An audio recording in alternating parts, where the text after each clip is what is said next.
Thank you for joining us this morning. I'm Roger Ream, president of the Fund for American Studies, or TFAS for short. You can learn more about our organization at teachingfreedom.org. It's a pleasure for us to be co-sponsoring with the Association of Public and Land-Grant Universities this important discussion of the state of the First Amendment at public universities.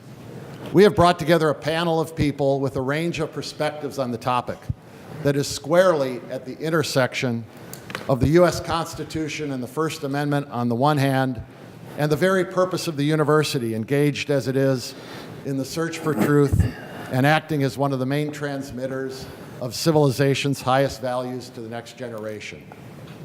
For the past several years, we at the Fund for American Studies have put a strong emphasis on the freedom of speech in our programs for college students. We've stressed the importance of the openness to consider new ideas and challenge ideas and to engage in a lively exchange of ideas, even with those to whom you might not often agree.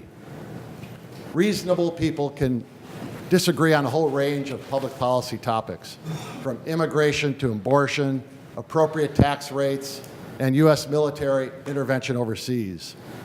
But no matter how controversial or against the grain of popular opinion our speech might sometimes be, it is vital that we find common ground on the basic procedures for conducting civil debate and the airing of our differences. Protecting the rights of those who wish to speak is indispensable in a free society, but so too is guarding the equal rights of those who wish to hear.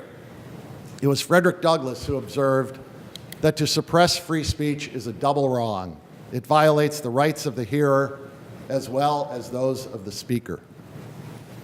Like all rights, the freedom of speech comes with an associated duty to exercise it responsibly. Let us now begin our exploration of the state of the First Amendment at public universities. The chair of our panel this morning is the distinguished Pulitzer Prize-winning columnist Clarence Page of the Chicago Tribune. I can think of no one better to lead this discussion than Clarence Page. Please welcome Clarence Page.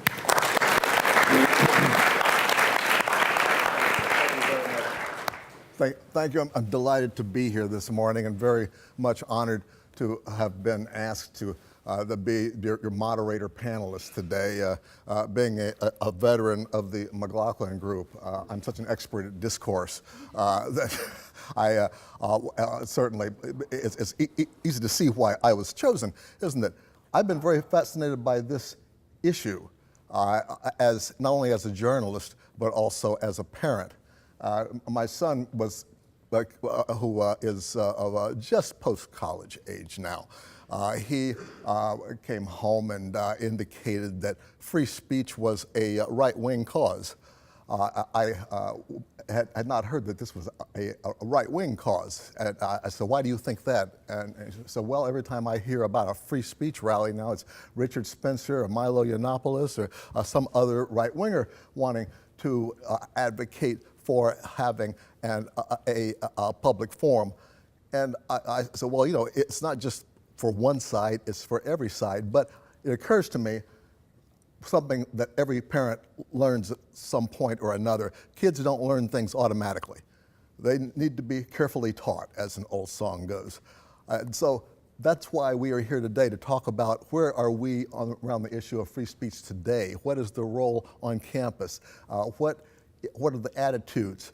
And how do we have the best type of quality discourse without people breaking down into fisticuffs? Here in recent years, public universities, always vital pillars of democracy, have hosted a number of questions about their role and the open-mindedness of students, faculty, administrators, the parents back home, etc. We've had a rising waves of clashes on campus and about campuses. Speeches interrupted and effectively censored by protesters in some cases. At the same time, public universities have become a backdrop for some individuals who aim to sow discord. We've had the aforementioned Milo Yiannopoulos and Richard Spencer, and I can speak frankly because I'm a pundit. I write columns and editorials. I write opinions for a living. I get to do I get paid for doing what every barber and taxi driver does for free. I can't think of a better job, but it does free me to be able to make qualitative judgments. But that's not my role here today. I'm more to be what was it Justice Roberts said. He thinks a proper role of the Supreme Court is to call the balls and strikes like a good umpire. So I'm going to try to retain that role. Oh, welcome, Steve. Sorry. How are you? Hi. How are you? Good morning. That's okay. Sorry, That's my okay, apologies. Steve. I've prepped everybody. The journalists are, of course, late. The journalists are late, and this guy knows nothing. Beyond that. You know everything. I want to get it all. You may have heard there's some news happening in Washington today. I don't know what's up. Nothing could be more important than this. But in any case, as I say, we've had rising waves of clashes on campuses and about campuses. And we've had episodes like the conservative writer Charles Murray, who has been a newsmaker I've talked to a number of times. He's faced criticism for a 1994 book, The Bell Curve, which got into that troubling area of linking race with intellectual abilities. And I didn't agree with the book and editorialized against it, but he redeemed himself, in my view, with a more recent book about the class divide in our nation. And by just focusing on white folks, he was in much safer territory and also more revelatory territory, in my view. So I was very disappointed that the students at Middlebury College disrupted an appearance by him before he even got a chance to engage in discussion. And I think it was a very valuable discussion that could have happened. But it broke down into a ruckus in which one faculty member was injured. A month before that, there was an event featuring the controversial pundit, I call him a comedian myself, but anyway, Milo Yiannopoulos. You say Milo or Milo? I say Milo. You say Milo? I say Milo. All right, very good. Okay, very good. I'll go along with Milo. And this was out of Berkeley, and one appearance by Milo was canceled after a peaceful protest turned violent. At New York University, 11 people were arrested at a protest over a speech by a conservative, another comedian, Gavin McInnes. In March, 24 white supremacists and protesters were arrested and charged with a variety of charges after fights broke out before a speech at Michigan State University by a white nationalist, Richard Spencer. In March this year, at Lewis and Clark College in Portland, activists disrupted a speech by Christina Hoff Sommers at the law school there. And I've interviewed her before, too. I don't find her to be a danger to person kind, but either way, the purpose of certainly having a scholar at a university is to engage in dialogue, not just monologue. And I mean, even the comedians Chris Rock and Jerry Seinfeld say they won't perform on campuses anymore because of the gauntlet of political correctness in the programming committees and other folks. Campus life is different than it was when I was in college, but it's supposed to be different. The question is, where do we go from here? How much do students value free speech? How much do students feel threatened by deliberately provocative speakers? What is the best response universities can implement for these and other challenges? We have a distinguished panel of people who know a lot more than I do on just about everything. And I welcome their comments and analysis, and also opening up our dialogue with the audience. Down to my far left here, that's physically, not politically, is Alejandrina Guzman from, is that AZ, Texas? Hazel. I'm sorry? Hazel. It's like Hazel without the H. Oh, okay, very good. And a graduate of the University of Texas at Austin, Hook'em Horns. She was elected in 2017 and 2018 student body president, becoming the first Latina president at University of Texas in Austin and the first physically differentially abled president in the Big 12 Conference. During her tenure, Alejandrina advocated for greater accessibility both on and off campus, enhanced inclusivity, expanded affordable student housing, and the empowerment of student voices. Thank you for being with us today. Next to Alejandrina is Howard Gilman. Dr. Howard Gilman is the Chancellor at the University of California, Irvine, an award-winning scholar and teacher with an expertise of the American Constitution and the Supreme Court. I want to talk to you later about a few things happening in the... Anything going on? I'm sorry. Okay, something's happening in the news here right now. For the past 3 years, he has taught undergraduate seminars on the topic of free speech on campus. His most recent book, co-authored with UC Berkeley Law School Dean Erwin Chemerinsky, is Free Speech on Campus. He and Chemerinsky also co-chair the advisory board for the newly created University of California National Center on Free Speech and Civic Engagement, housed here in D.C. Next to Howard is Richard Cohen, president of the Southern Poverty Law Center, a civil rights... I love how I found this article. It said, a civil rights organization founded in 1971. Talk about understatement. Southern Poverty Law Center, for those of you not familiar with it, it's worth looking up. Some of the key litigation of recent decades has been pushed. Richard has successfully litigated a variety of these cases, including bringing down the Confederate battle flag from the Alabama state capitol, the Macedonia Baptist Church versus Christian Knights of the Ku Klux Klan lawsuit, which ended with a record $37 million judgment against a Klan group for its role in the burning of a South Carolina church. Always involved in controversial activities, sometimes stirring up controversy themselves, but always newsworthy, to say the least. So I look forward to talking with you this morning, Richard.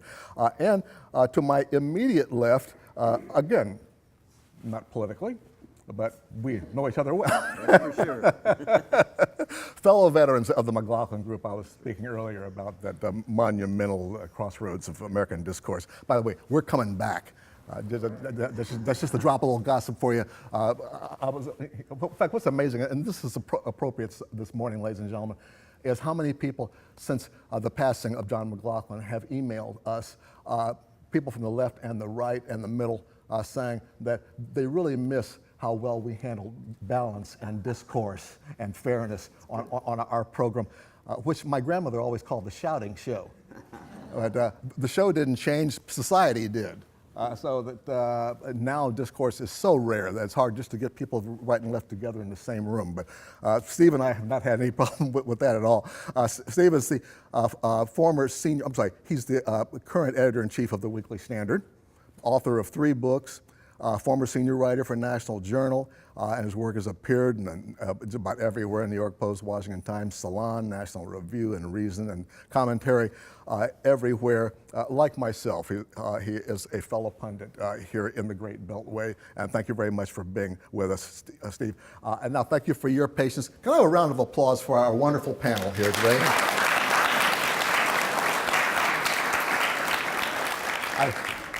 Thank you very much. I'm going to throw out an opening question and let you all respond to it just to set the stage here today. As I mentioned, we've seen a rising wave of headline-making clashes over free speech on campus. What sort of grade would each of you give to the state of the First Amendment on campus today? And I mean by how well it's understood, how well it is practiced, as far as your satisfaction is concerned on a scale of A to F. I'm going to jump over to Dr. Gilman to let you answer this question first and set the stage for the rest of us, because you spend a lot of time on this issue. Well, and I think I'm the only one on this panel who actually, as part of his job, does grade people. So that's right. In an official way. Yeah. So I give it a B minus. I think I'm a tough grader. I think it's a B minus and not a D or an F, because there's thousands and thousands of colleges and universities. And even though we hear on a regular basis about things that we're concerned about, most of those places, most of those communities are moving forward just fine. Free expression occurs on those campuses. There aren't obvious examples of censorship activities going on. And so I think that the notion that there's a serious structural crisis would be an overstatement, although there are certainly reasons to worry. So it's a B minus and not an A, because for a few reasons. One, after having spent the last 3 years each year speaking a lot to students about this issue, I can say that while they're bringing very important values and questions to bear on the issue, And I think that their concerns are worth listening to in a deeper way and not dismissing or being condescended to. There isn't a balance on the other side of civic knowledge that, despite concerns about the emotional well-being of their colleagues and the importance of creating an inclusive learning environment, that nevertheless it still might be important, especially for institutions of higher education, protect the right to express ideas. It's not their fault, of course, that they don't come to college with a full knowledge of the history of free speech and the constitutional history of the United States and the norms of a free society. There is not a lot of teaching that is going on any longer in high schools that might count as sort of basic civics teaching.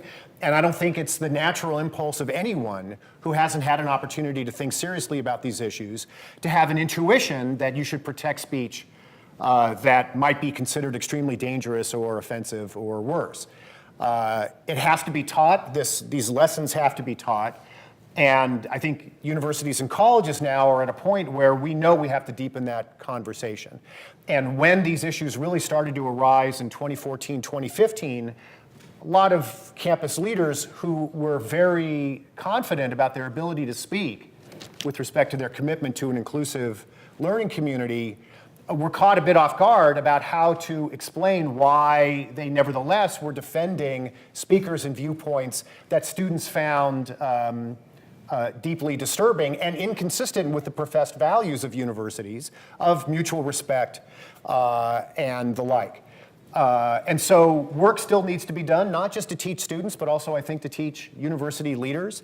When I go around the country and I meet with presidents and vice chancellors of student affairs and their teams, they know that they need to protect viewpoint diversity, but they are looking for some help on how to have a more powerful voice so that when students are asking why the university is taking a position, that they just have a confident response to it.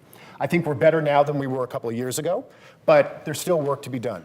The other reason why I think it's a B- and not a higher grade is that as a result of some fairly dramatic events over the last couple of years, universities have properly been forced to think about how well they have in place procedures and policies relating to the expression of viewpoints in public spaces on campus, the ability of outside speakers to come to campus, what kind of time, place, and manner restrictions are legitimate. The lack of deep self-consciousness about it worked fine outside of a very divisive political environment. But once these issues came to the fore, I think that a lot of universities realized that they hadn't thought about those issues for a while. And so a lot of work is happening around the country among the leaders of every college and university that I speak to take a look at what those procedures are, to tighten them up, to ask interesting questions about whether you want to allow outside speakers on campus at all, what counts as a disruption for purposes of punishment and the like. That work is going on, but more work still needs to be done, and my guess is that in a few years that grade will get a little bit better. Thank you very much. Ms. Guzman, he gave the atmosphere on campus a B. What would your grade be these days?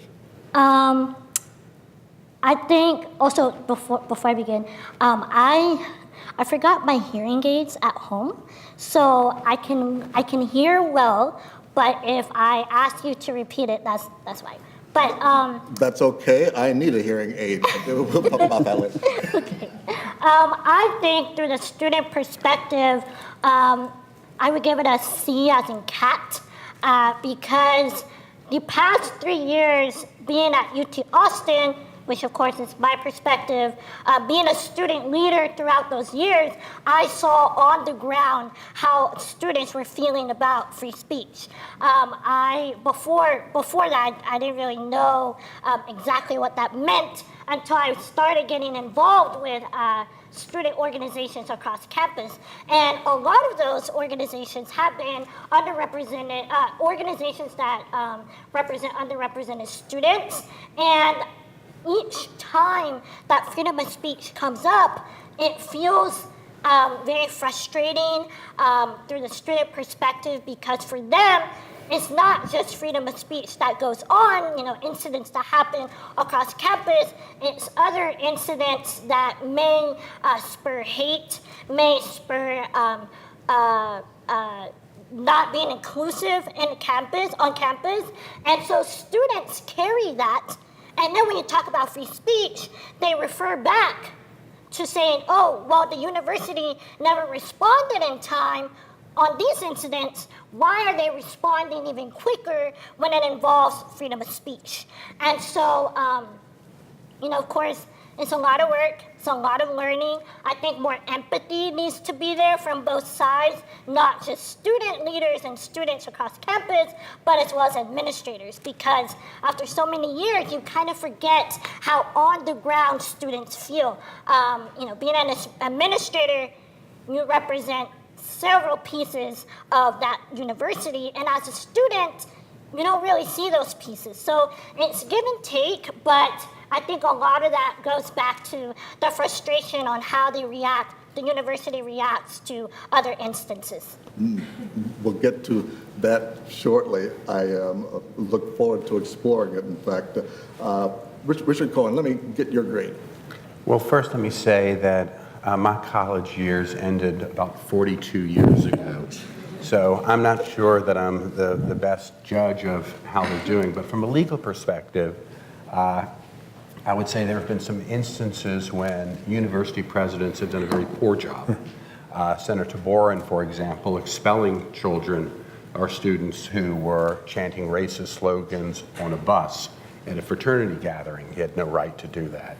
The efforts of some university presidents to block speakers, Richard Spencer, for example, and then allowing him to file lawsuits that let him parade as a First Amendment champion, and in most cases, the universities had to back down. I think those universities knew that they were going to lose those cases, but were kind of bowing to political pressure. So I would give them, I'd give them, who I think should know better, a C. The students, I probably would give them a B. And they're, surveys have shown that it's, free speech for me, but not for thee. Widespread misunderstanding, I think, out there among students about free speech rights.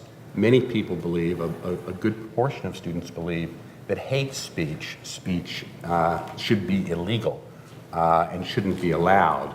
And the reason I give them a higher grade than their teachers is because I think it's the teacher's fault that the students have this misperception. As Howard said, there's a dearth of civic education nowadays in our K through 12 schools. That's a tragedy. But I'm not so sure that that the universities are doing much better. I have a little confession to make. We were blamed for the incident at Middlebury College, when Charles Murray was shouted down. We would call Charles Murray, and people can disagree with this, of course, we would call him a white nationalist. He believes, I think, I'll say this simplistically, that social programs are doomed to failure, that IQ is destiny, and as Clarence said, he's linked that to race. And many of the students using our material shouted Murray down. Now, I can't think that, we're entitled to our opinion, and I don't think the fact that students used our material to shout Professor Murray down was the right thing to do. In fact, I think it's the wrong thing to do, and we've condemned it many times. I think it's the fault of their teachers, both before they got to college and at college, not to make them understand better their civic education needs. So while I think many students have done outrageous things at colleges, I would give the university administrators more of the blame. So it's a C for the administrators, a B for the students. Thank you very much. Steve, you and I, oh, by the way, do you have a microphone? I think I do, yeah. Yeah, okay, good. And a booming voice. Otherwise, it would be silencing my speech, right? Exactly. I want to be sure we got that facilitated here. You're like me. We've been working in the media here in the Beltway more than we have on any college campuses in recent years, but that doesn't stop us from talking about college campuses and telling them what to do anyway. And from your point of view, looking at the headlines and the issues that we've had to deal with in regard to campus speech in recent years, what kind of grade would you give our colleges? Well, before I get to that, I want to thank you for your generous introduction and correct maybe a misimpression that your generosity created. It is true that I did the McLaughlin Group back in the day, never as often or as well as Clarence did. I did the So I don't get you everywhere, but yeah, well, I hope so. I want all the easy questions. I did the McLaughlin Group exactly once because the time I was on was so horrible, I was never ever asked back. So we've now done plenty of other panels. I hope to get beyond that low bar that I set for myself on the McLaughlin Group. it's okay. I'll be happy to reminisce over your favorite beverage. That's good. I guess maybe I'm the least optimistic up here. I think that if I were to give a grade, I would say C- or maybe even D+. And I don't bring to the debate the kind of day-to-day intimacy with some of these issues that the other panelists do, but it seems to me that the purpose of a university is to teach and to expand the knowledge and understanding of students, to challenge presuppositions, to teach students how to think, to sometimes make students feel uncomfortable. And while there's always been, or in recent decades been, sort of this pendulum swinging back and forth, it seems to me that we are now in a moment, and I hope it is just a moment, where the emphasis on student feelings has triumphed in some respects over the need for free speech, including speech that we find offensive, that we find distasteful. And that emphasis, I think, is stifling exactly the purposes of a liberal education, the reasons that we want people to attend universities across the country today are, I think, those universities are being left less effective because students feel that they either can't speak out, or they're worried about triggering someone, or they're worried about their own feelings. They don't want to offend. And that inhibits this kind of robust, ugly, messy, big debate that colleges and universities exist to provide. And we can talk about the University of Michigan. There are plenty of examples where I think this has not only been prevalent, these attitudes are prevalent, but they've been institutionalized. They've been made part of the universities themselves. And I think that's a dangerous trend, and I hope it's reversed. Well, Alejandrina, how do you feel about the issue of hate speech on campus? Seems like it begins, first of all with definition of hate speech. How do you feel about it? What would you call hate speech, and how do you think it should be dealt with in these campus discussions? Yes, that is a great question. So through my perspective and what I believe of hate speech is, not just that you feel uncomfortable, is the threatening, you feel threatened of your existence. Privilege is a big piece of that, in my opinion. I think that a lot of students across campus think about hate speech and they say, oh, that's offensive, or, oh, that's threatening, but it's beyond that because, most of the time you already feel that you don't have adequate resources, or you don't have the adequate personnel on campus to navigate those conversations. And when you have nowhere to turn to, it's threatening. For me, one thing I want to mention super quick is when I started UT Austin as a freshman, I was very surprised to see that there was a Catch an Illegal Immigrant game. And immediately, that was my first exposure to hate speech on a college campus, again, as a freshman. And I started to seek out students to see how they understood that, how they felt about it.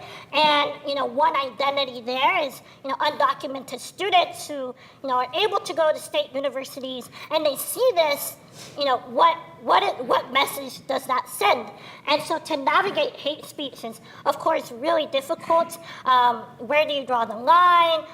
Expelling, what does that look like for students?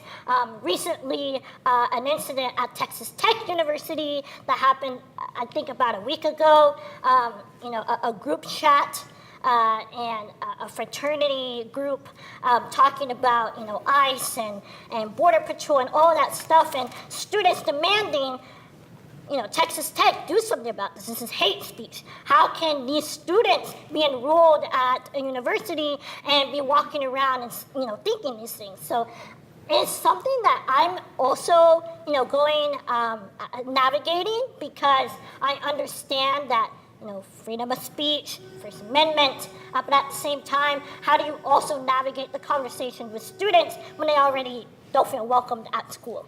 So. How do you respond to it? Let me ask, first of all, you've graduated now, congratulations, by the way. How have you changed your mind at all over the course of your college experience, and since becoming an alum, one way or the other, about is speech on campus free enough, or should it be more free or less? How do you respond when those complaints come up? That's a tough question, because I had the opportunity to, serve as student body president. That gave me access to see all the ins and outs of how administrators looked at it and how they were navigating, hand in hand with students. A lot of students don't know and don't really understand how administrators go about it. And I was in the middle of it all, because I saw how students were reacting and I saw how administrators were handling it. And this past year was really interesting, something to draw, an example to draw from that is in November of last year at UT Austin campus, there was a white supremacist rally. And it's in the middle of the night. It happened right on the street that I go to and from my apartment to campus. So I cross by that every night. I happened to be still on campus when the rally happened.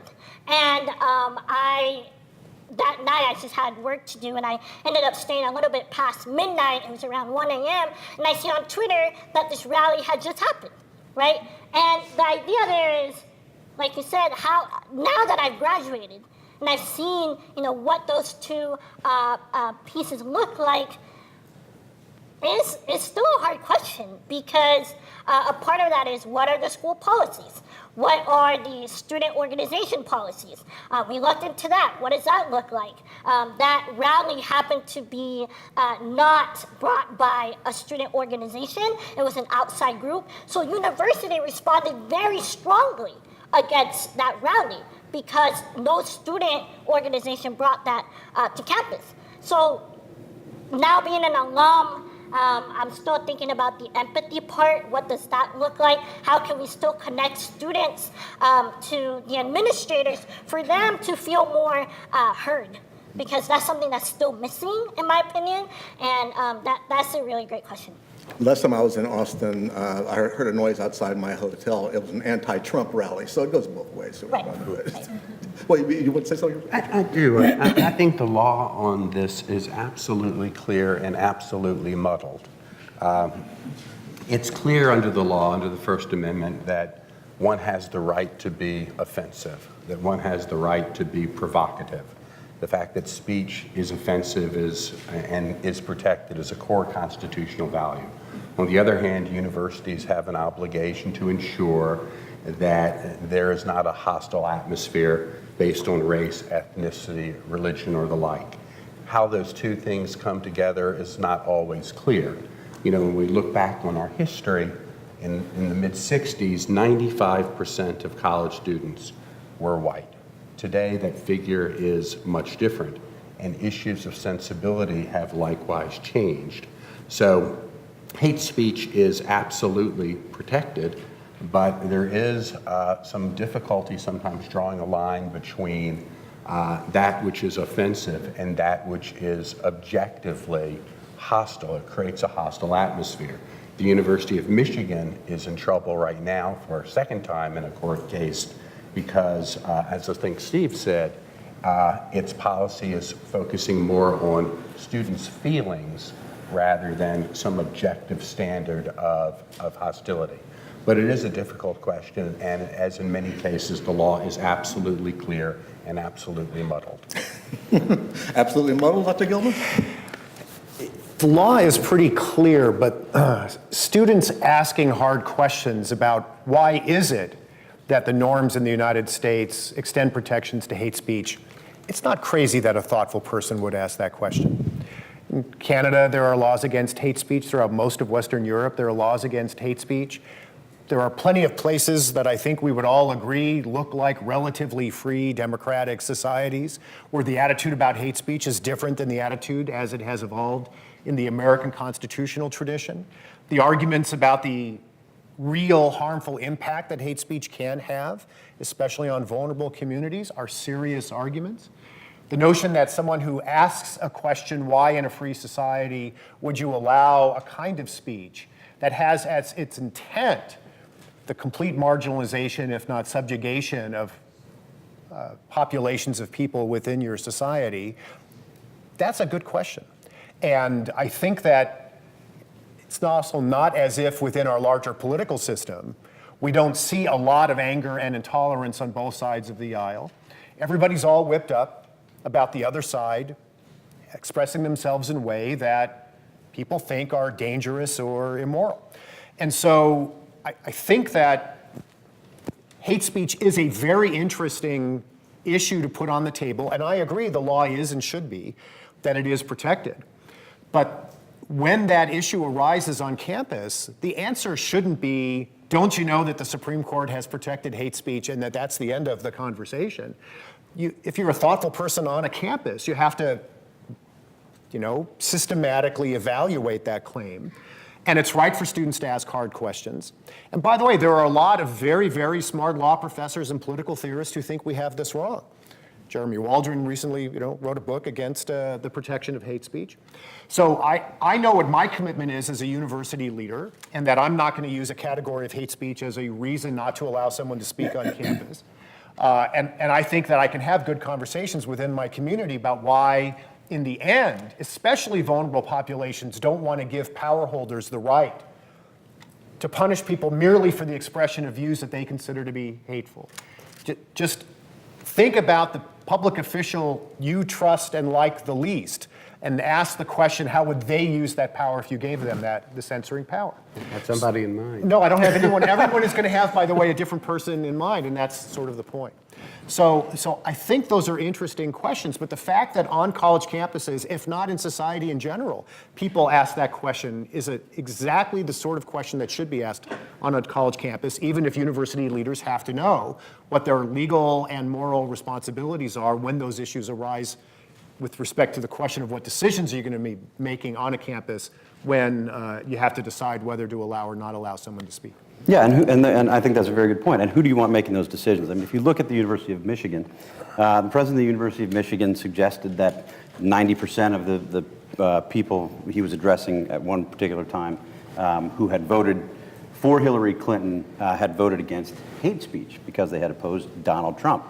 Look, I'm a pretty frequent critic of Donald Trump. I'm very uncomfortable with some of the things that he says. I'm a conservative, but I often criticize him. Criticized him after Charlottesville. Criticized his language in the 2016 campaign. Criticized what he said about the Indiana judge. It is not the case that most people who voted for Donald Trump did so because they hate other people. It just simply isn't the case. When you think about the power that somebody like the president of the University of Michigan has to shape the way that the campus environment exists on a day-to-day basis, and you suggest that he ought to be the one who's making these determinations for everyone. I think that does, whether it's a politician or a university president, I think that does raise very difficult questions, and certainly it's something that I would be uncomfortable with. What's interesting to me is, I go back, I don't spend a lot of time on college campuses, but I graduated just recently, just a few years ago. Well, I got around to it. So I graduated 25 years ago. And when I graduated, I would say the prevailing sentiment certainly at my school, DePaul University in Greencastle, Indiana, but also, I would say, on campuses around the country, and I spent time working on these issues, was that, I mean, it was almost a cliche, more speech is the best antidote to bad speech, to hate speech, to offensive speech. And it seems to me now that that's, at the very least, a controversial proposition, and maybe isn't the prevailing sentiment as you talk to people, university leaders, whether you're talking about administrators or student leaders. And I guess I believe that more speech is the best antidote to bad speech. And I think about something like the game that you described, Alejandrina, the catch an undocumented immigrant thing. It's terribly offensive. I would not want the university to step in and try to stop it. But I would want groups that find that offensive to team with other groups, maybe a conservative group that also finds that offensive. Maybe the college Republicans that say, boy, I'm opposed to illegal immigration, but that's not appropriate. And to have that fight and to have that debate and to make those arguments and to win the argument, that's the best way to affect long-term change, is to make the argument, to have the argument to prevail, rather than to have the university say, that's so offensive, we can't even entertain this, we can't even discuss it. Was that how it played out at UT Austin, that you got more dialogue, or were people more angry and more divided after that episode? There was a counter protest that did happen after that game. I think it was the same day. I remember wanting to wear a white T-shirt to go counter protest. I had class, so I couldn't go. But divided in the sense that students just, I mean, it's the listening part of.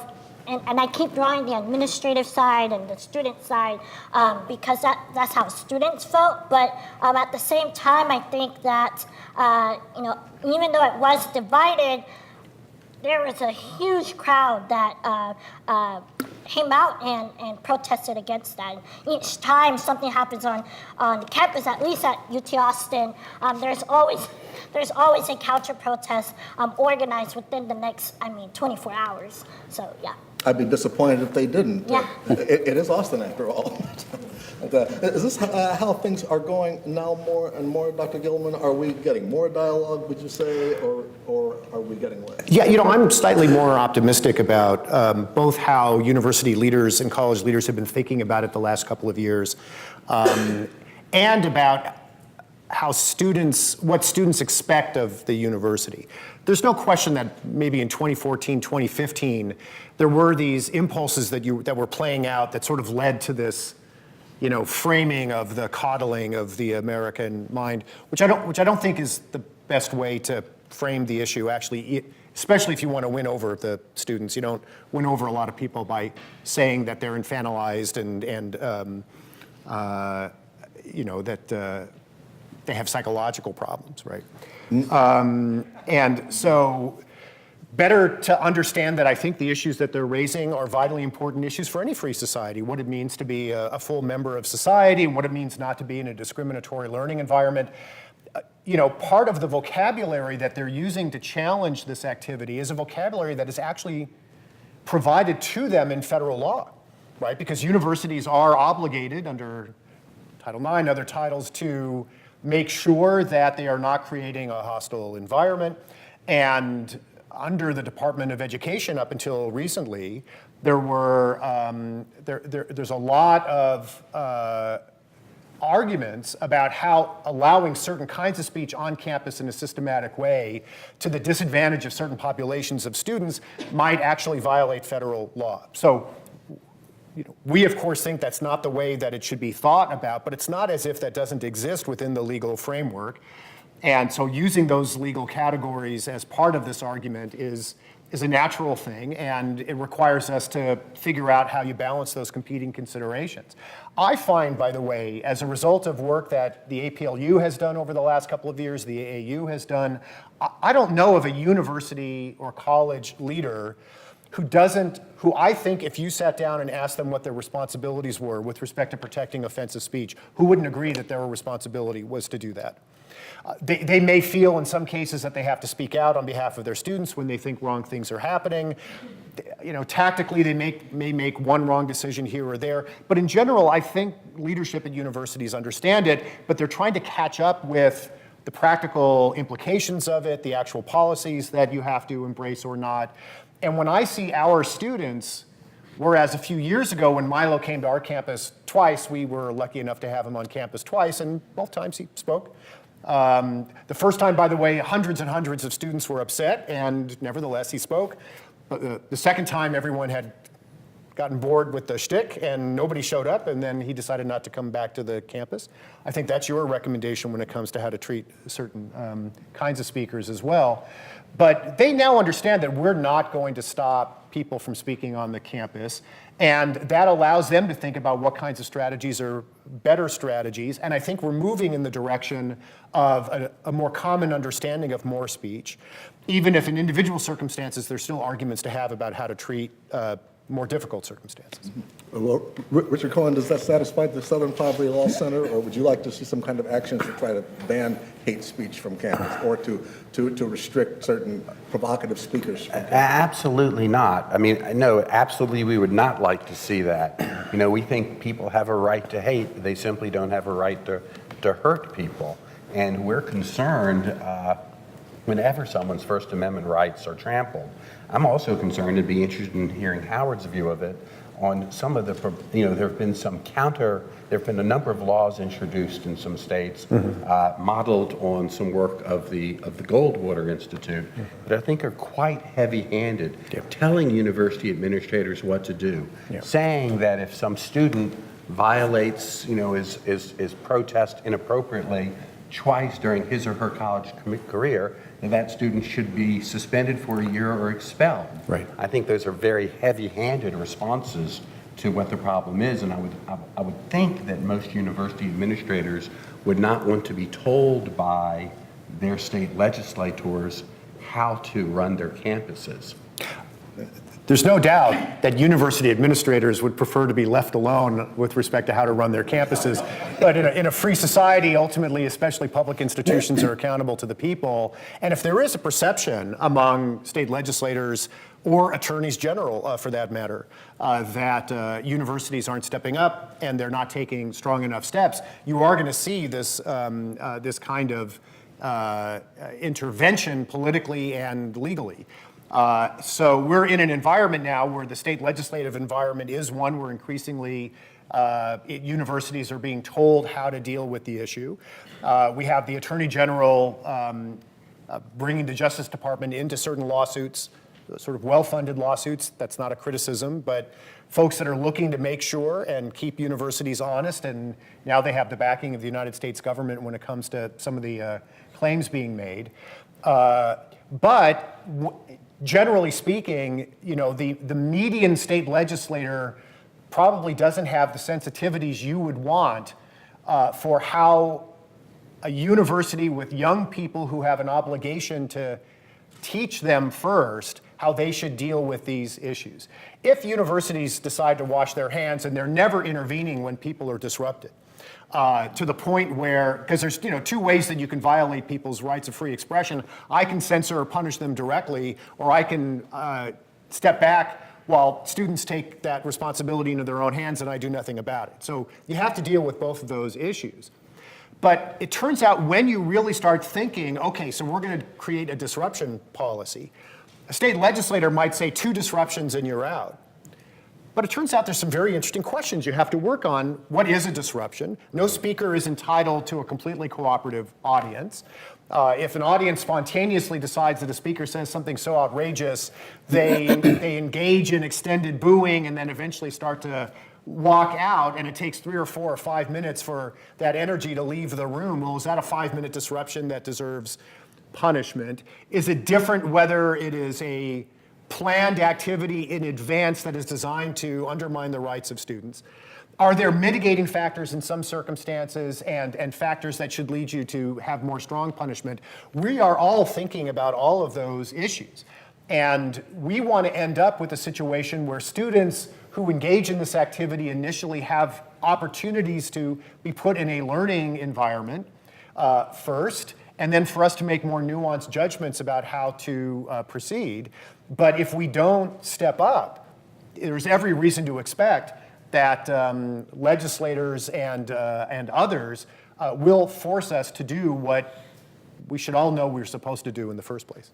Well, Steve, we in the media tend to be First Amendment zealots, which I think is the only proper position to have. But nevertheless, do you feel any better about the watchful eye of administrators on First Amendment rights after hearing what you've heard here about the various questions that are being raised? Sure. I mean, I think Howard makes very important points, and it may be the case that the perceptions that I have been created by the cases that get a lot of media attention.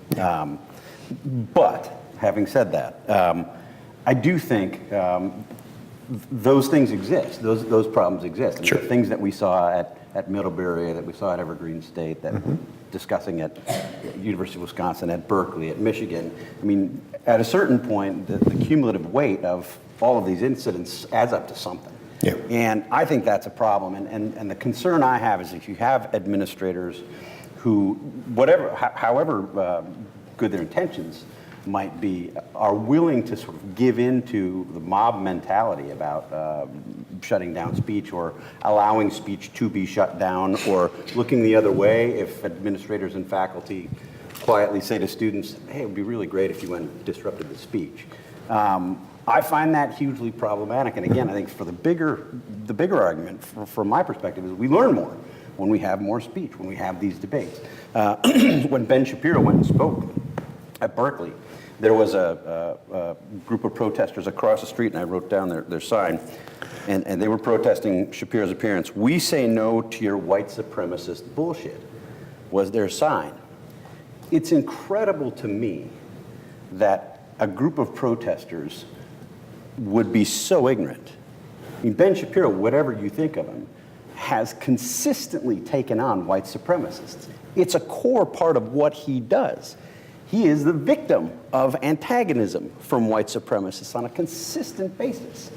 The idea that these protesters would broadcast their ignorance by saying, we say no to your bullshit white supremacism is incredible, and I think suggests the need that more speech is required, that more speech would improve that. They wouldn't be under that horrible misimpression. I think that Richard and I would have a vigorous debate about whether Charles Murray is a white supremacist. I think it's grossly unfair to take one small section of one of his books and from that draw this vast conclusion about who Charles Murray is when he's done countless other things that I think cut in other directions, including the advocacy of universal basic income, which is a social program. So we would have that big debate, but we'd all be poorer if we didn't have that debate. I think he's really wrong. He no doubt thinks I'm really wrong. Let's have the fight. Let's have it be ugly and messy.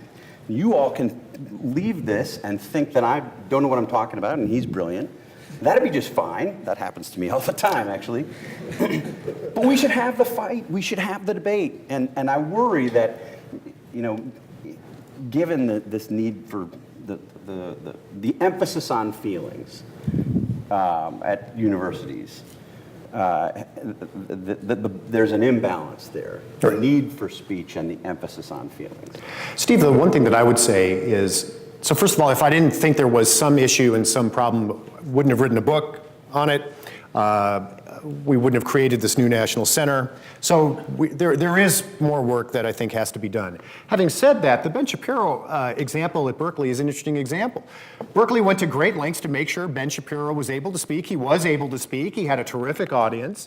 And then there were people outside who, get this, were exercising their free speech rights. Now, you might think that they were saying knuckleheaded and wrong things, and they didn't really know Ben Shapiro, and if they took the time to actually listen to him speak, they would know that. But that wasn't an example of anybody's rights being violated. That was just an example of a lot of people speaking, and you think that some of the people who were speaking were saying wrong things.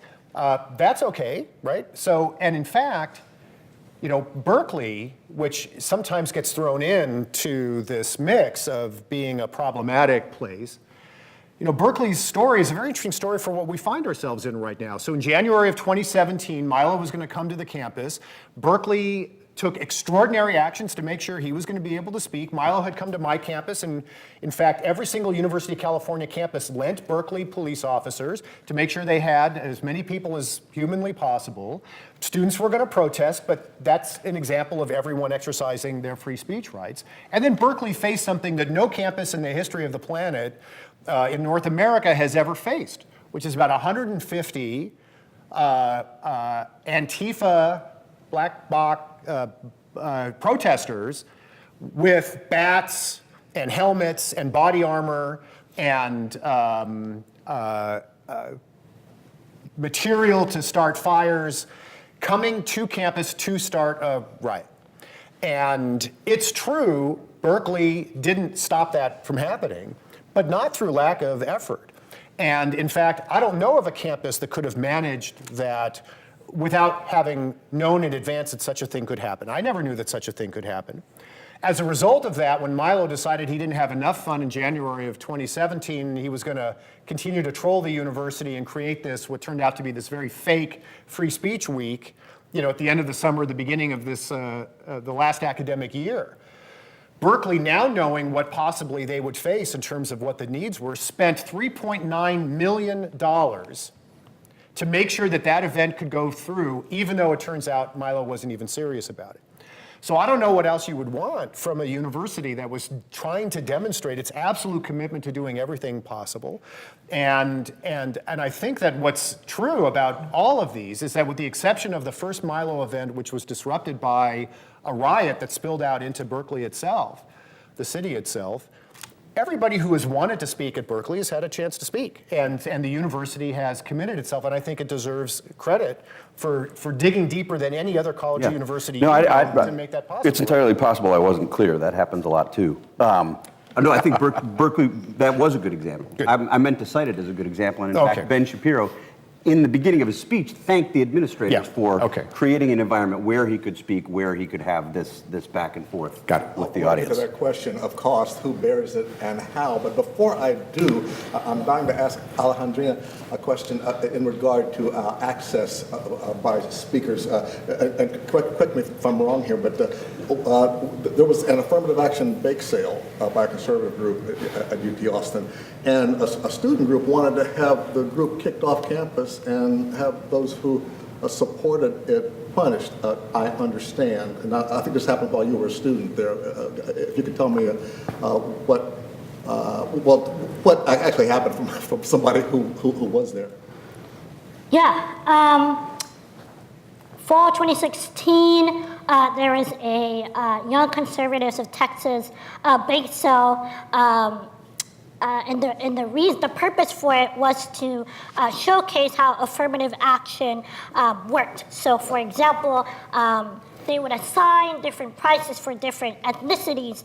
If you were white, you would pay $1. If you were Asian, I think it was about $75. And they also divided it by gender. So,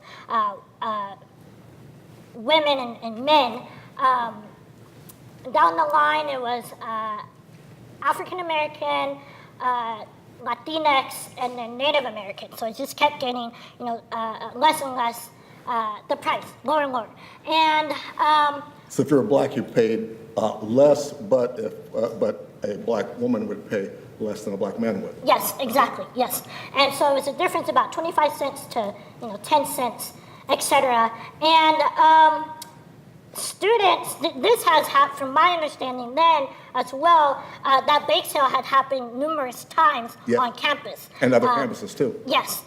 And that year, someone had happened to live stream it. They were passing by, they live streamed it on Facebook, and it was everywhere. I remember I was in class when everyone was talking about it. And what ended up happening was a lot of students congregated immediately after the live stream was on Facebook. And there's a area on campus called the West Mall. It's historically where a lot of protests were on campus back in 1970s, 60s. Anyways, and so a lot of students went to West Mall where that bake sale was, and there was a lot of yelling. The 2016, 2017 student body president was there, face to face with the organization, kind of talking about, his opinions and what that looked like. They tried to move that conversation inside a building for there to be more civil discourse. But it was a big crowd. Got rather uncivil, I think. Large crowd, yes. And right afterward, there were students and student government, so representatives that got together and they wrote a student government legislation. In the beginning, it was to strongly condemn the organization for their actions. And then it turned, after talking to several leaders in student organizations and minority groups, they changed it to kicking them off campus. 2016, I was a student leader in one of the multicultural groups that is housed under our Multicultural Engagement Center, and a couple of us actually signed on to the legislation. The reason being was to freedom of speech, to showcase that there were students who were done talking, and in a sense that they had felt that frustration, they had felt that they were being listened to. Over 1,000 students signed on to a petition, and a majority of them being from marginalized communities. And the reason was to draw attention, just as well, to draw attention to this idea, look, you can have free speech on campus, but it doesn't guarantee that you don't have consequences from how students perceive what you are doing. And, of course, the legislation and student government did not pass, but it kept that conversation alive from both administrators and students alike. So that was pretty much the gist of it. It lasted for about a month and a half, though. Alejandrina, let me ask, I know you signed that petition to kick that group off campus, and I can imagine doing that partly just to raise the issue. But had you been Howard, had you been the university president, and it had been up to you, would you have kicked them off campus? That is a really good question, and I've been We only ask thinking good about questions, by the way. I've been thinking about it a lot because I am looking into student affairs, and that's been over 2 years ago, and then again, navigating the different discussions with administrators. Man, that's a tough question because I understand how students from marginalized communities feel. Sure.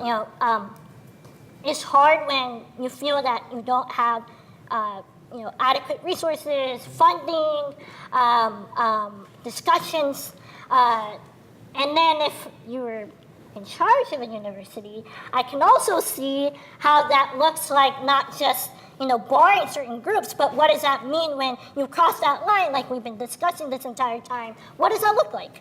I would say no, however, at the same time, I would also think about how can you move forward with students directly, talking to them, providing a platform, an official platform, not just allowing students to congregate, allowing students to create their own panel. No, if you were in charge of a university, you would call on, a town hall or et cetera, and not just leave it up to students, but also bring it to their attention that you care about it. If you're not gonna kick them off, why?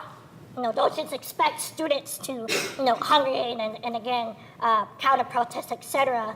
Where's the responsibility from that university administrator to say, hey, look, this is what I think. Let's think through some solutions. There's a big disconnect. And the answer, no. At the same time, thinking about how you directly go to those student leaders. to look at solutions. In fact, I saw the tape of the demonstration. Yes. And I think one of the things that was the most provocative was that one of the young conservatives was an African-American student, and I think that incensed much of the crowd. But there were literally hundreds of protesters there, and I was actually, when watching it, worried a little bit for the young conservatives and whether they were going to get pelted and leave alive. Right. And so it certainly seemed to me that there was more speech that countered the bad speech or the more hostile speech. It was quite a show. You mentioned earlier, as a student leader, that you'd become more empathetic to that leadership role. In other words, what administrators, the questions they have to answer. Do you feel like this should be really a priority, that on both sides, leaders need to have more dialogue and then spread that to the rank and file of the university? Or? Yeah, I think yes, because after the bake sale incident, after the legislation had not passed, within days, a lot of organizations that had signed on to the petition, whether that was League of United Latin American Citizens, LULAC, which is the oldest civil rights organization in the nation, whether that was African American committee, culture committee, all these different organizations, they invited the group to come together, have a panel, have a discussion 5 times. They, in that instance, of course, not saying that all organizations do this, but that organization specifically that year, they denied meeting with those groups one-on-one. They denied having a panel. They did not answer emails or calls or texts publicly. And so that's a great question. How, if the students again are trying, and maybe not a lot of people may know that, how can administrators also jump in to facilitate? It doesn't have to mean to control it, control what they do or what they don't say or what they do say, but at least letting all students know, look, we're paying attention, right, and facilitate the conversation. Dr. Gilman, keeping my eye on the clock, Yeah. I want to get to that question of cost. Yeah. The cost of free speech on campus. You mentioned how Berkeley handled this. There was tremendous cost involved with supplying security, whether or not there was an actual protest or speech occurred or not. Have you found any resolution insofar as that question of who should bear the cost, and whether or not, I should mention that after Berkeley too, the conservative student group complained that just being charged for security was a violation of the free speech right too. Is a novel argument to me. Maybe you've heard it before. Yeah. Well, yeah. So I think that everybody's in a better place now than they were even a year ago. So a year ago, it was assumed by some leaders that if an event was going to be organized that was going to trigger a protest, that was an additional cost to the university, and you could assign those costs to the event organizers. That's clearly unconstitutional and wrong. It can't be the case that people who are inviting relatively uncontroversial or popular speakers don't have to pay any special price because no one is protesting them, but anyone who's inviting someone that might be a little bit controversial has to pay essentially a fine for trying to bring someone to the campus that's controversial. And within the University of California, that is now completely understood. The way that we think about it now is that when someone wants to organize an event, there are normal costs associated with the event that they want to organize. If they want to organize an event with 20 people, there's not a lot of cost to the university. If they want to organize an event with 500 people and we have to hire more parking attendants and have some normal security, basic security, that you could assign the ordinary costs of the event that they are creating on their own terms. And that's true whether they're inviting a speaker who wants a big audience or you want to have a film festival, right? I mean, there's costs that the university has to bear, and you can pass that on to the event organizers. But what you can't do is impose the costs that others are trying to impose on the event because they're resisting it. So our policy at UCI is that we can assign basic security costs to any event based on the event that they are planning, according to a very clear content neutral criteria. And it's easy to see. Everybody sees that you go through the same analysis with respect to every single event. So we're not, post hoc, justifying one decision as opposed to another. But if it turns out that that 400 or 500 people are going to come to try to protest the event, all of those costs have to be socialized by the university. And so that's our commitment as a university. Now, we're not quite facing the situation where we're targeted every single month with tremendously controversial activities that could, if it cost us $1 million an activity, essentially bankrupt the university, because if you haven't heard, public universities aren't exactly flush with cash these days. And every $1 million we're spending allowing Milo to come to campus, we're not spending it on supporting students and hiring faculty and the like. So some campuses, including UCLA and Penn State, will say that with respect to this other campus obligation to provide security, that they'll budget a certain number at the beginning of the year, let's say $100,000. And they'll go through events and will spend whatever money they need to deal with those events on their own. But once they've blown through the $100,000, no more events. And that's an interesting model. It's content neutral. I think it's going to raise certain practical problems. That is to say, everyone's going to run to have their events organized in the fall. There aren't going to be any campus events in the spring because you don't want to be at the other end of the $100,000.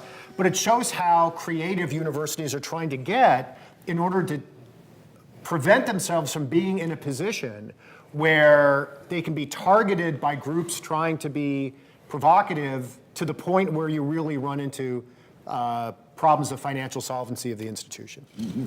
Well, Richard Cohen, is this a poll tax, or is there any kind of a legal argument that would prevent this? Well, I think Howard's absolutely right. Universities can't force groups that bring controversial speakers to pay the cost of keeping the protesters away or keeping them down. It's the classic heckler's veto case. But there's also the practical problem that Howard refers to, where if this happened every week, the university would be bankrupt. So something's got to give. Whether that's the rule that ultimately will prevail, I don't know. Right. It's a murky area of the law, as you well know. Yeah. But something's got to give at some point, I think. Mm-hmm.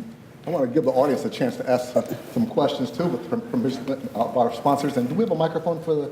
Yeah, on each side, there are microphones. Just go to the microphone. I'm in the aisle. On each aisle.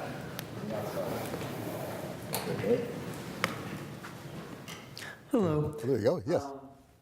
Maybe you can lift that up. There you go. So I have a question that was sparked by sort of a response that my university, Clemson University in South Carolina, had to an incident regarding recruitment flyers that the KKK was dropping on our campus. So from what I recall, it took them maybe 2 or 3 weeks to issue a sort of public statement to students, to the general public about the flyers. And while there wasn't anything else that was done outwardly about that, I guess my question is, how would you, maybe this is to President Gilman, is that right? Yeah.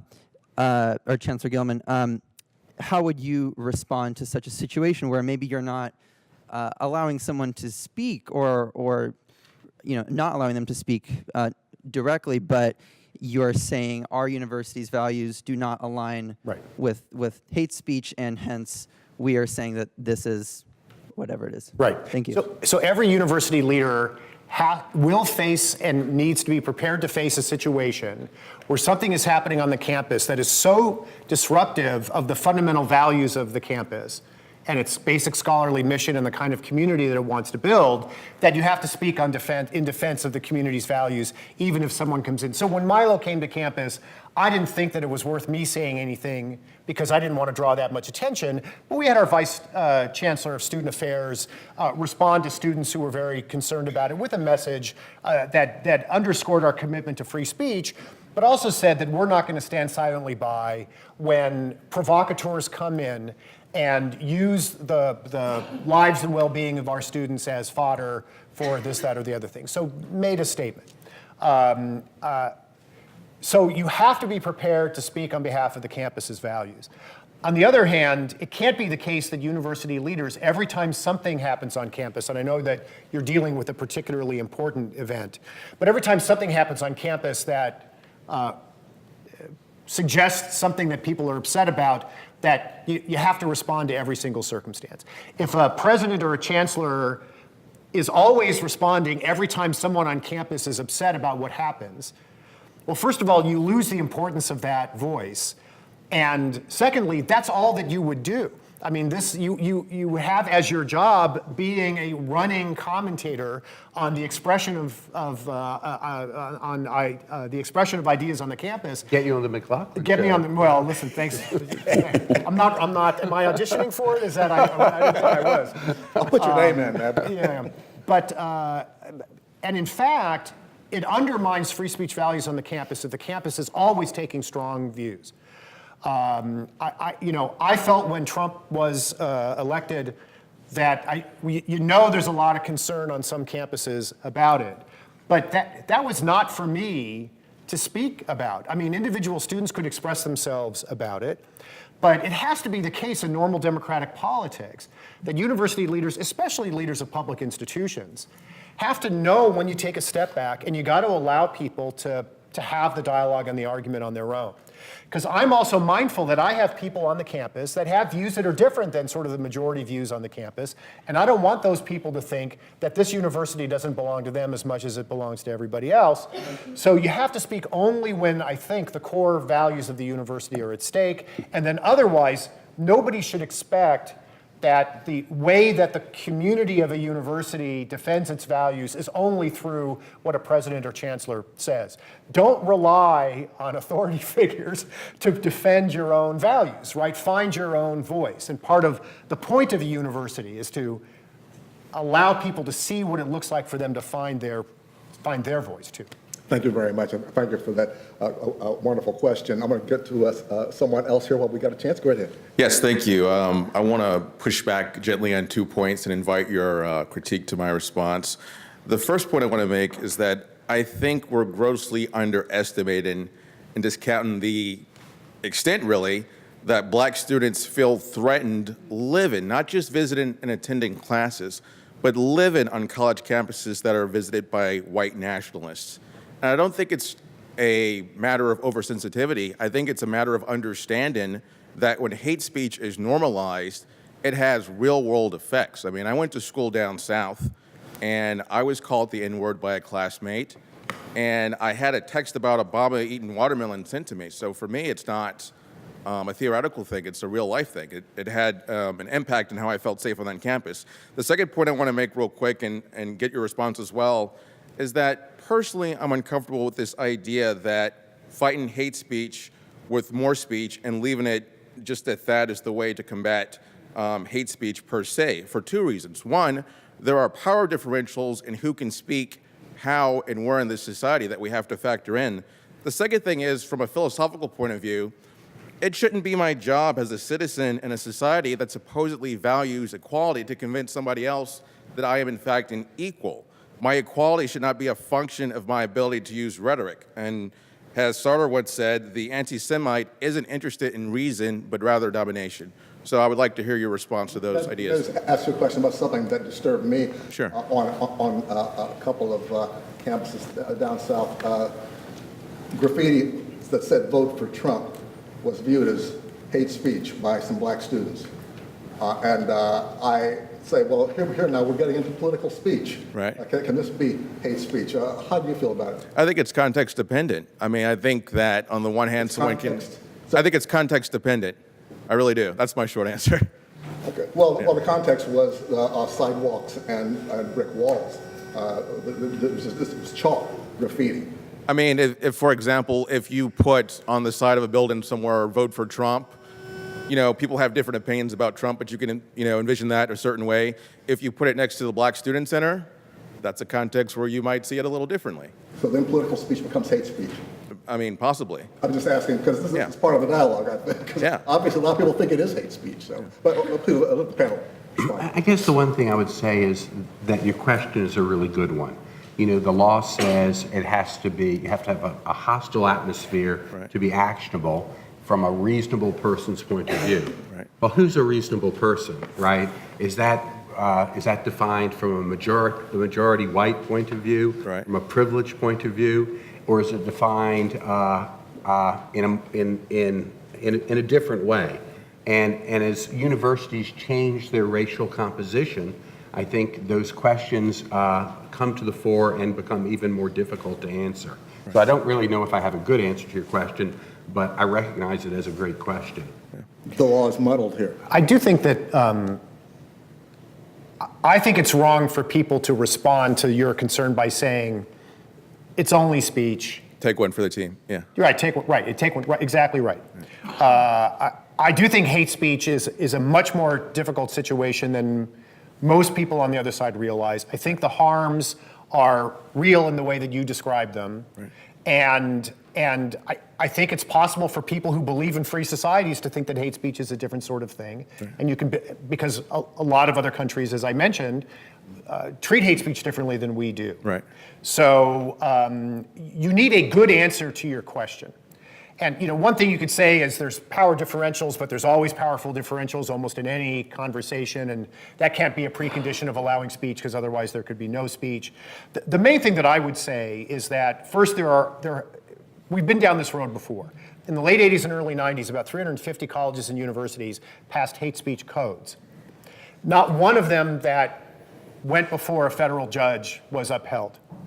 They were all struck down, and they were struck down for a variety of reasons, including deep definitional problems. So once you get from the sense of the one circumstance you have in mind to what's the rule, it's very difficult, I think, to figure out the rule that doesn't then become so vague that it's going to be applied in ways that you and I wouldn't think would be the right way to apply them. Right. In the University of Michigan case that went to the federal courts on hate speech codes, within the University of Michigan, they passed that hate speech code.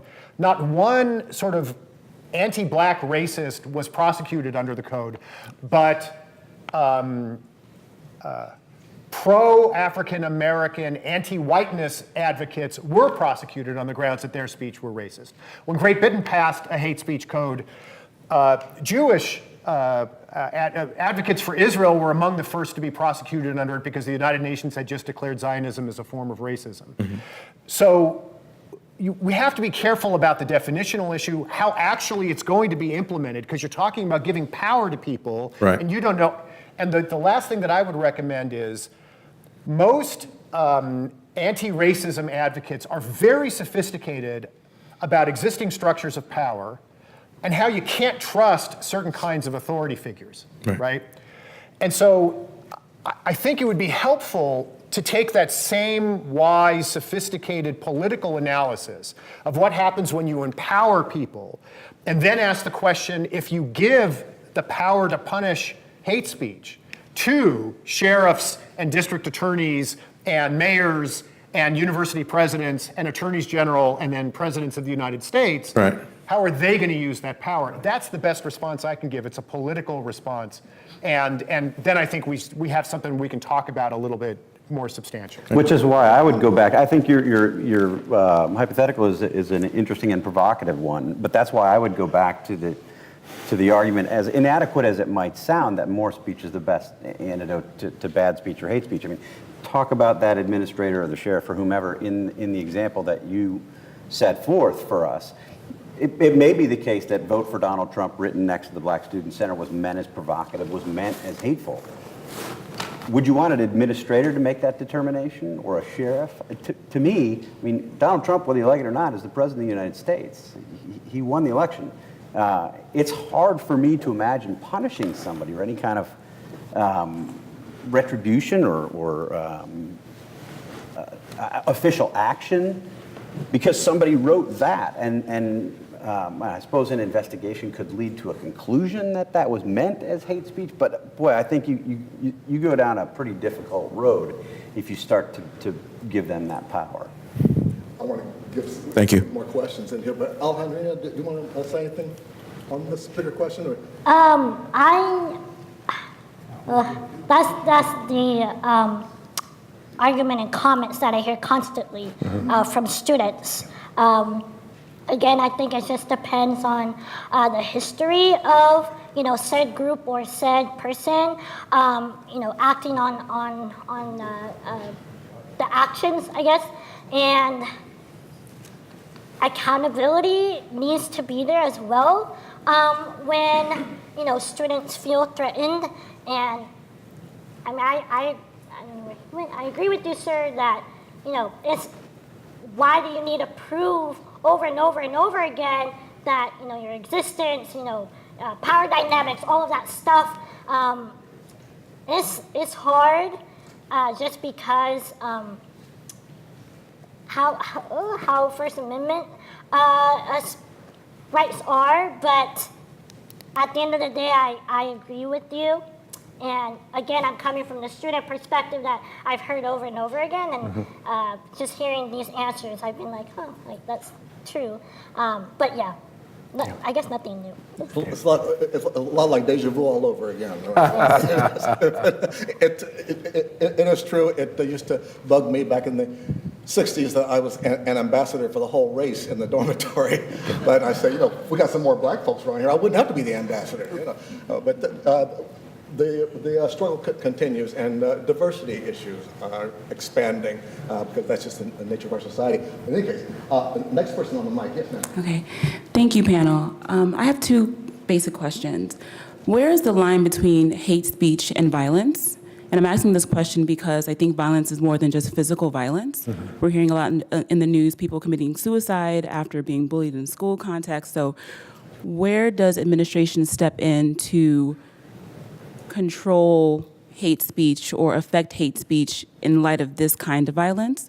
And then on top of that, how do you maintain an inclusive environment in light of trying to operate civil discourse and also tolerate or make room for hate speech? And some of the conversations that we had today, including adding more conversation versus shutting down hate speech. So where is the line? Because I wonder how institutions go about maintaining the banner of inclusivity when we are the most diverse we've ever been.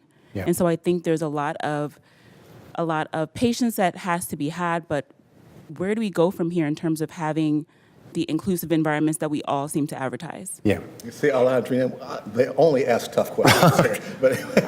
But briefly, although it really deserves a very long conversation. So I'll tell you where I draw the line. There's a lot of things you can do with speech. One thing that you can do with speech is express a viewpoint. And so my view, and I think this is the way the law treats it, is that you can never punish or censor someone merely for the act of expressing a viewpoint.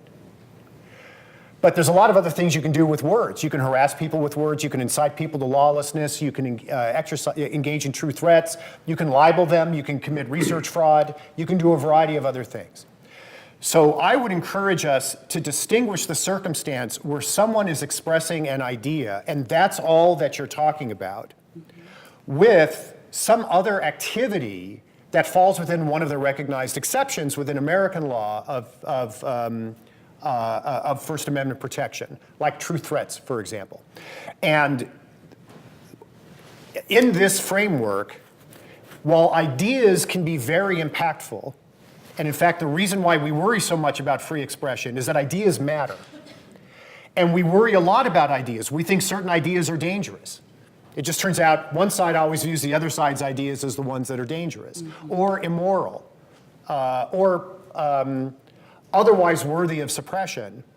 That in a free society, it's better to treat the mere expression of an idea as something that is to be debated rather than suppressed, because it's worse to give the government the power to pick and choose what ideas are allowed to be expressed or not. But if the expression of, if the use of speech is designed to intimidate or harass or genuinely threaten someone, that's when even the law recognizes that you could move in. And especially at a university, because if you really boil down the point of a university is an idea assessment factory. The point of a university is for people, whether they're physicists or art historians or social scientists, to think about what ideas are defensible and not, And you can't create an institution that is in the idea assessment business if there is strong regulation of what ideas are allowed to be expressed. And so that means that whatever efforts you need to make to create an inclusive environment, at a university, you can't promote an inclusive environment by suppressing ideas, because that's undermining the very learning environment that universities are designed to create in the first place. Very good. Thank you for that question there. We're kind of running over, but do I have time for 2 more questions? One question. Okay, that's a deal. One more question, and we're on this side. Yes, ma'am. Thank you so much for the panel today. Chancellor Gilman, I have a question for you specifically from the higher education executive perspective. The last thing that you just said about the role of the institution makes a lot of sense. It's a place for dialogue to happen and for students to learn how to deal with free speech appropriately.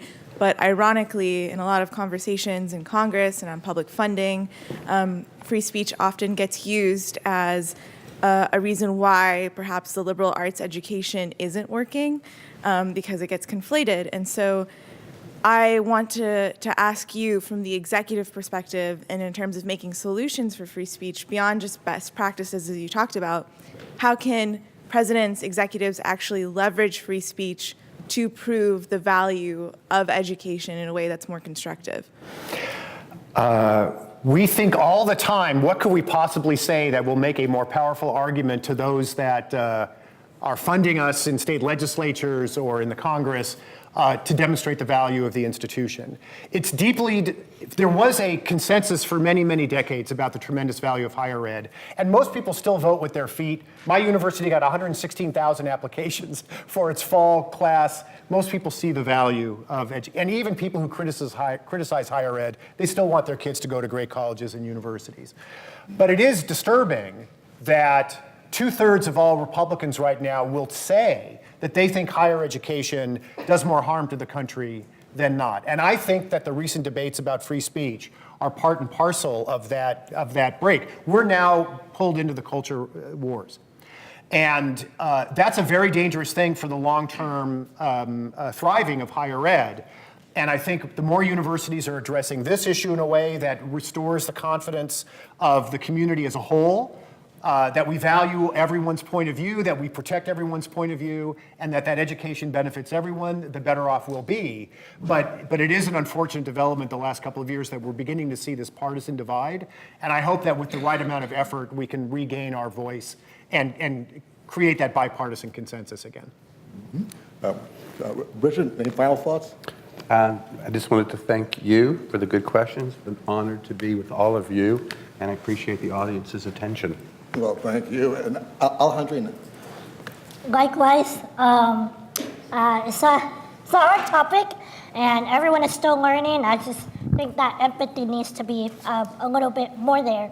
I'm all in favor of that. Exactly right. Thank you, Steve. Well, thank you for having me, and thanks for the Fund for American Studies and others for putting this on. Here. I want to thank all of you for being here today. Thank you, ladies and gentlemen. Thank you, C-SPAN. Thank you, the rest of the working press. And I'll turn it back over to you. Well, my name is Peter Mcpherson. I'm president of the Association of Public and Land-Grant Universities, co-sponsor of this event, and we're so appreciative of this panel. Just a couple very brief comments. My association represents virtually all of the large public universities, all the land-grant schools, including University of Texas, University of California, and so many others.